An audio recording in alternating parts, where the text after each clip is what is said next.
अस्सलाम वालेकुम students. First year chemistry में हम चैप्टर नंबर 1 स्टडी कर रहे हैं और आज हमारा चैप्टर नंबर 1 का लास्ट लेक्चर है।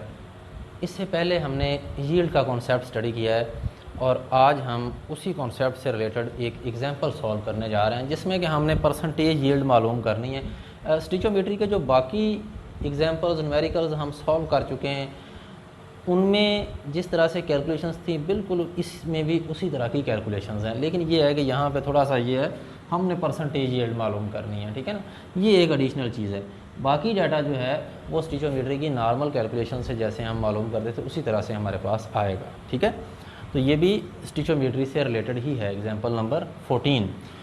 अब इसमें डाटा एग्जाम्पल नंबर 14 का आप देख सकते हैं कि हमारे पास है कैल्शियम कार्बोनेट CaCO3 लाइमस्टोन इसे कहा जाता है, सॉलिड होता है। इसको हमने हीट किया और जब हम इसको हीट करते हैं तो CO2 गैस जो है वो वहाँ से उड़ जाती है और हमारे पास बाकी रह जाता है कैल्शियम ऑक्साइड CaO, ठीक है।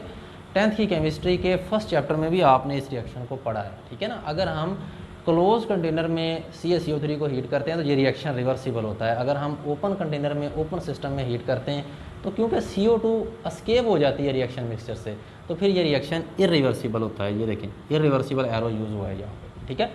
तो अब हमें क्या बताया गया है, डाटा क्या दिया गया है, वो कहता है कि हमने क्या किया जी, हमने 4.5 किलोग्राम CaO लेकर उसको हीट किया और प्रैक्टिकली हमारे पास 2.5 किलोग्राम CaO की फॉर्मेशन हुई। CO2 तो रिएक्शन मिक्सचर से निकल गई और परसेंटेज यील्ड पूछी गई है, ठीक है। तो हमें एक्चुअल यील्ड दे दी गई है जो हमने परसेंटेज यील्ड मालूम करने के लिए जिसे हमने ऊपर लिखना है और नीचे उसके हम लिखेंगे थ्योरेटिकल यील्ड और मल्टीप्लाई विद 100। थ्योरेटिकल यील्ड हमने मालूम करनी है। तो थ्योरेटिकल यील्ड हम कैसे मालूम करेंगे, बैलेंस्ड केमिकल इक्वेशन की मदद से, ठीक है ना। जैसे हम पहले एग्जाम्पल्स में सॉल्व किया था हमने, सिमिलरली उसी तरह से। तो इसमें एक रिएक्टेंट है तो यही लिमिटिंग रिएक्टेंट होगा। इसके लिहाज से हम कैलकुलेट करेंगे कि CaO की कितनी अमाउंट बनेगी, ठीक है ना। बुक में थोड़ा सा शॉर्टकट यूज़ किया गया है इस एग्जांपल को सॉल्व करने के लिए। मैं इस एग्जांपल को उसी सीक्वेंस के साथ सॉल्व करूंगा जिस सीक्वेंस के साथ हमने इससे पहले वाले स्टिचोमेट्री की एग्जांपल्स जो हैं वो सॉल्व किए हैं, ठीक है ना। फिर शॉर्टकट वे में भी सॉल्व कर लेंगे, ठीक हो गया। तो अब हमारे पास ये है जी CaCO3 एंड इसको हमने हीट कर दिया और हमारे पास फॉर्मेशन हो गई CaO एंड CO2 और ये इसकी मिकदार थी 4.5 किलोग्राम यानी कि 4500 ग्राम, ठीक है। तो अब हम मालूम करेंगे जी अगर इतने ग्राम इसके हों तो इसके कितने ग्राम बनते हैं, ठीक है ना। तो हमने ये स्टडी किया था कि बैलेंस केमिकल इक्वेशन में अगर हम प्रोडक्ट्स और रिएक्टेंट्स के दरमियान क्वांटिटेटिव रिलेशनशिप स्टडी करना चाहते हैं तो मोल मोल रिलेशनशिप हम इजीली स्टडी कर सकते हैं, ऐसे ही था ना। तो फर्स्ट ऑफ ऑल हम CaCO3 के मैस को हमने ग्राम्स में कन्वर्ट कर लिया, अब इनको हम मोल्स में कन्वर्ट कर लेंगे, ठीक है ना, सिंपल वे में। मोल्स ऑफ CaCO3 कितने मोल्स होंगे जी हमारे पास CaCO3 के, मैस ओवर मोलर मैस 4500 ग्राम हमारे पास इसके हैं, इसके कितने ग्राम बनेंगे यही तो मालूम करना है।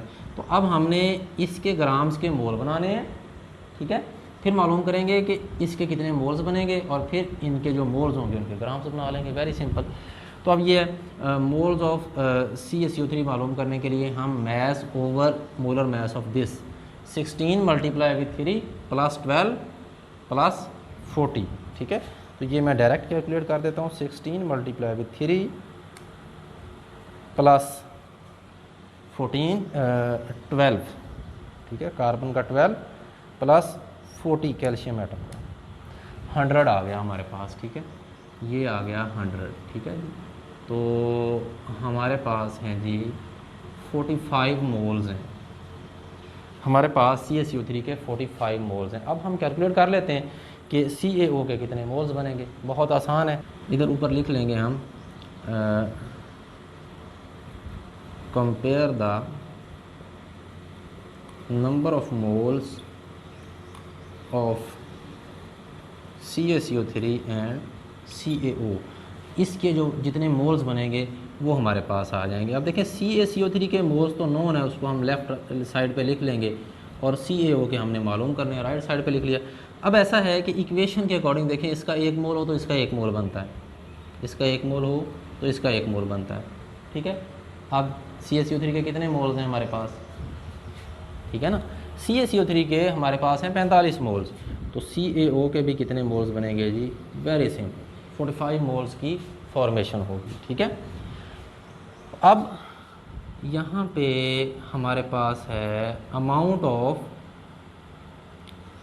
CaO फॉर्म, हमने तो अमाउंट मालूम करनी है ना, मैथ मालूम करना है, तो उस मकसद के लिए हम क्या किया करते हैं, moles multiplied with molar math, ठीक है।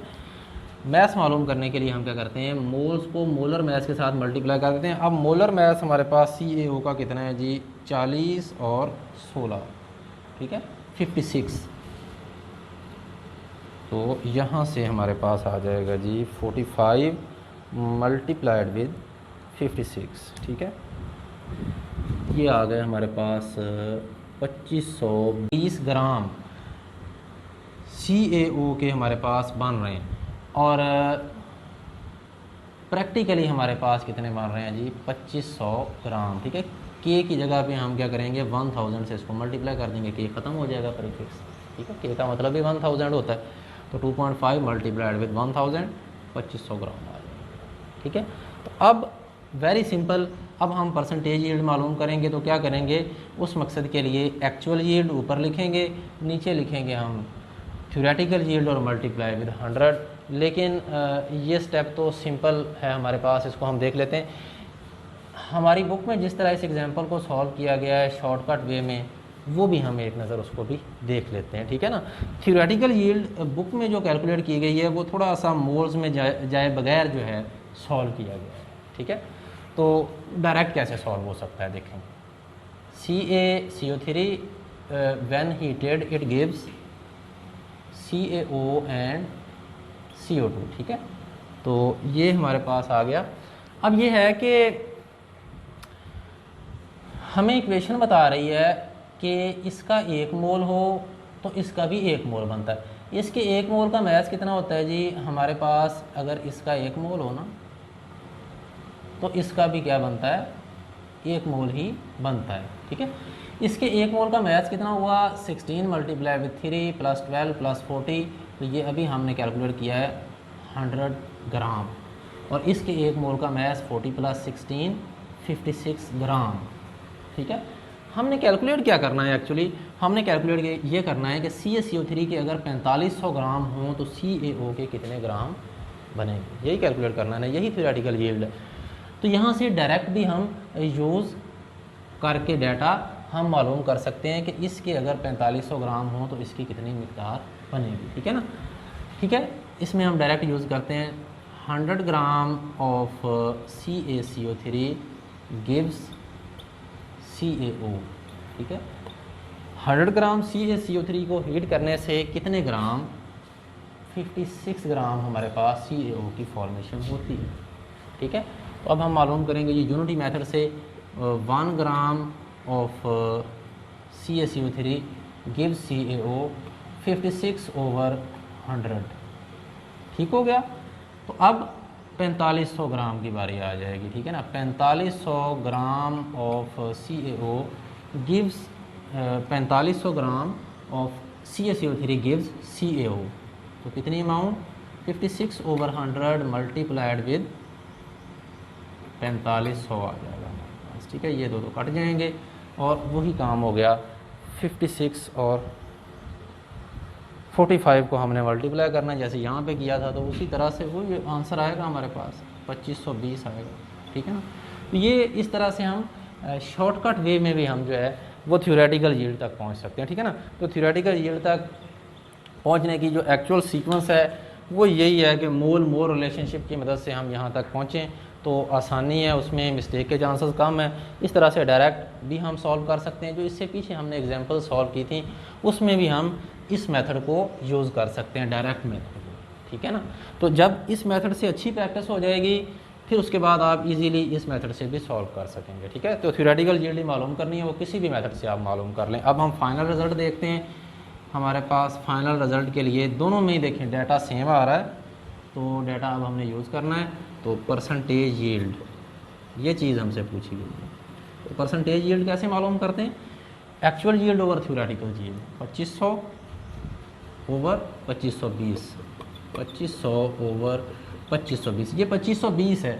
ऐसे भी कैलकुलेट कर सकते हैं, ऐसे भी कर सकते हैं, ठीक है ना, सिंपल। और मल्टीप्लाइड विद 100, हमारे पास ये मेथड होता है। अब हम ये इसकी एफिशिएंसी चेक कर लेते हैं रिएक्शन की। Divided by 2520 and multiplied by 100, 99.206।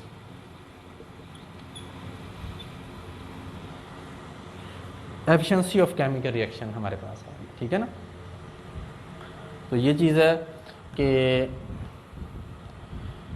इस तरह से हमने एफिशिएंसी ऑफ केमिकल रिएक्शन मालूम कर ली है, ये चीज़ है।